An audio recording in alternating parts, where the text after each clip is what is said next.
All right, what is up, everybody? Jim here. Got another unboxing. This is the second re-edit Halo Reach figure I have received. This is Carter A-259 Noble 1. I'm excited to open this because 1000 Toys has been putting out some really good products lately, and they did put out a complete lineup of the original Halo Reach characters. If you bought it from their website directly, which I did not, you would basically get a free kind of exclusive item. It would be like a rocket launcher or an energy sword or some little accessory to kind of help you build out your collection. They did run extra though. I didn't do that. I waited until we got the reprint version from Amazon. I think in some instances, maybe this might be the case because it does say exclusive edition. They might have had some old ones laying around that they just threw out there for you to enjoy. But I didn't pay the extra money for the exclusive stuff, just the normal stuff. And I think I saved maybe, I want to say I think it was like $30 a figure possibly.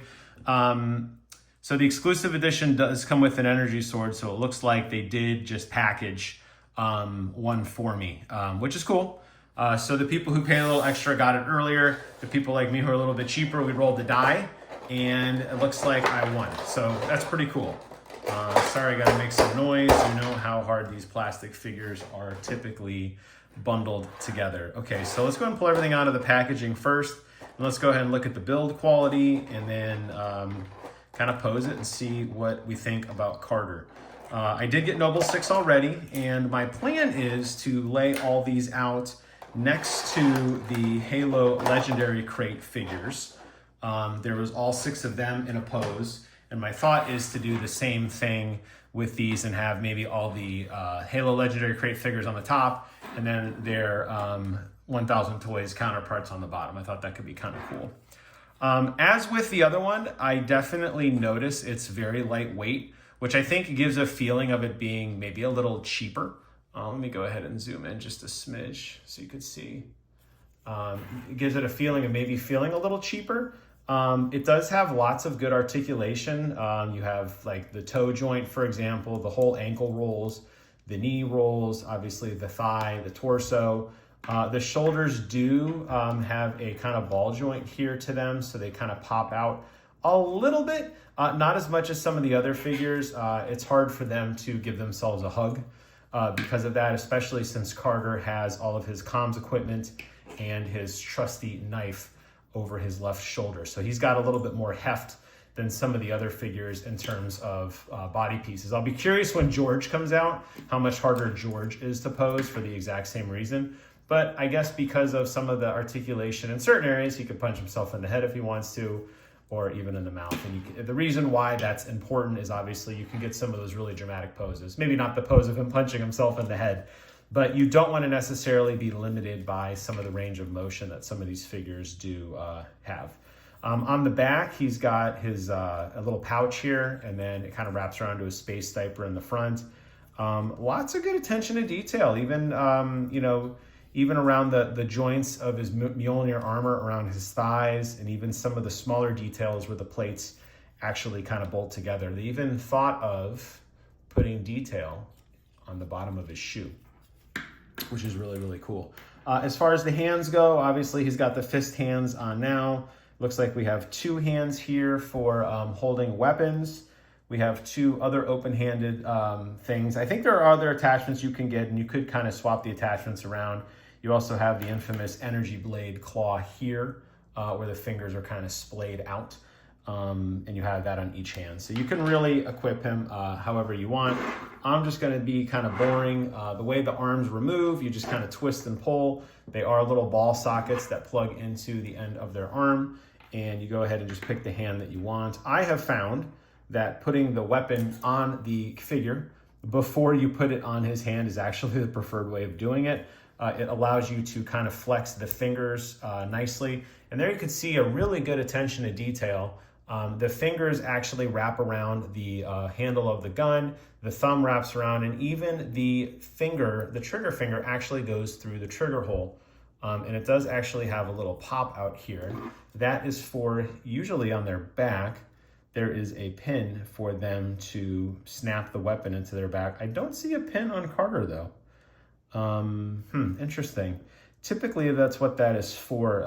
I guess this could be like a reloading, kind of like to pull it back to reload, but typically, yeah, I don't see one. Okay, that's interesting. I could swear, I'll have to go back and look at Noble 6. I thought he had one. That's a pretty common thing in these, to kind of give you more accessories than you need, and then they just kind of get glued onto their back essentially. But there you could see him holding the gun, his infamous DMR that he utilized. Looks really, really good. As my only minor criticism is it is just kind of one solid piece of gray. You don't have any scope look there. There's no bullet counter on the actual bottom part of the gun. I know it's a minor detail. Most likely the figure is going to be posed facing directly at you as opposed to looking over his shoulder, so maybe that doesn't matter as much, but it's something worth noting. We'll go ahead and give him I don't want him to hold the energy sword. I think I'll just give him a hand, get it, to hold his other gun here. So go ahead and snap that in, and now we can kind of position this. A lot of times with these figures, because of how wobbly they are, particularly because this doesn't have that plastic diaper that kind of, or that diaper, the plastic clip that wraps around his back, and there are no pins on their feet.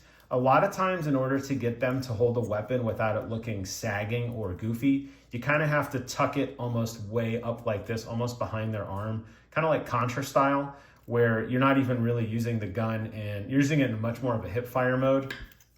You could then take the other hand and kind of loop it around here, and you'd have to pose it a little bit and kind of detail it, but the idea would be to kind of have it as close to their body as possible. Let's just go ahead and do a stand test here to see. I know it's a top-down view because I got my camera on a tripod, but it does actually stand up on his own, which is actually really, really nice. If you wanted to pose him, obviously kneeling or sitting is preferred. Kneeling is nice because it takes a lot of the balance off, and since most of the figures do have that articulated toe, you can usually kind of pin them down to kind of brace their weight. Let's see if I can pull that off here. Yes, I can. And you could see here, let me go ahead and pull it up here so you can see the back. You actually have to tuck their back foot at kind of like a 45 behind their body, but that is a really cool kneeling pose, and it is very menacing. You still see the best parts of the armor. It's not covering up too much of the details on his body. And here it kind of looks like he's ready for action, you know, maybe calling out orders or getting ready to do something. So that's always kind of a tried and true pose with these that I have found has been incredibly successful. I have quite a few Master Chief figures, and most of them are kneeling or sitting down. As far as sitting down, like off the edge of your bookshelf or something, that works pretty well too. Let's see how high we can get his legs. Yeah, that's actually a pretty good angle right there for his butt to rest on something kind of like this. So imagine he'd be sitting there. You could even lean him against something as well if you wanted to. And he could be looking down at his gun or talking. The other common pose I see a lot of times is something like this. It's kind of the ready for action pose, where he's got his gun kind of up over his shoulder, almost pointing behind him. He could have his hand on at his side, or he could be like adjusting something in his tool belt. You could do a little Superman pose there if you want to put his hands on his fists. You could even hold probably his energy sword out. But because of the weight distribution and the fact that it is lightweight, I mean, you're seeing here, I'm just spitballing some poses. This is working very, very well. That's one of the things I really like about this design of figure, and I think that's why the 1000 Toys figures do kind of offer a little bit of a premium, is because the way that they're super lightweight like this allows them to be posed in just pretty much any possible way that you want. I don't remember what I paid for this. I think each of these were, I want to say, close to $200 for each of them. Obviously there are 6, so we have a lot coming. But if you're as big of a fan as I am of Halo, this might be something you might be interested in. And if you do buy it from Amazon, even though you didn't get the premium edition as a pre-order bonus, you may get lucky and get one like I did. And I'm looking at the little card here as I'm wrapping up the video. It does include the energy sword, and I guess this chrome plated visor, I guess, is part of the exclusive part as well. I don't remember. I thought that Noble 6 had all that too, but I guess not. But I don't think that makes or breaks the figure depending on what kind of material that visor is. I don't think Carter is really known for holding an energy sword. I mean, I know he did. I think that's probably more of an EMEA weapon for obvious reasons, but it's cool. Like I said, all the accessories all kind of bundled together. So if you've been collecting these figures, if you're collecting other 1000 Toys figures, everything does work together. If you did want to, you know, mix and match, you could. I love, the last thing I'll wrap up with, I'm not going to have him hold it. The energy sword is massive scale to his body. Look at just look at how menacing that is. Think about like in combat, if you were fighting an elite and they had this energy sword, how big that would be. It just gives you an idea of how amazing these Spartans are, considering they're larger than life and taller than most humans anyway. I think that's really, really, really cool. But I'm happy with this figure. I think it's a fun one. I got to figure out a fun way to pose it. I don't know what I'm going to do quite yet. I mean, we could have him potentially holding his knife. That could be kind of fun. I'll have to think about it. Like I said, I'll probably not get too invested into it until I have the entire set.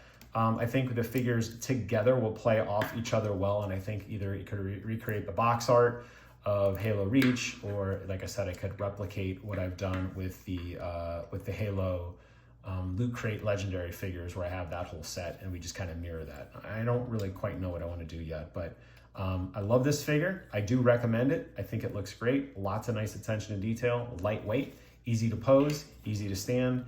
And I think if you get it, you'll have a lot of fun with it. That'll wrap up today's video. Carter's gonna wave goodbye to you guys. Thanks so much for watching. Take care of yourselves. And until next time, I will see you guys on the other side.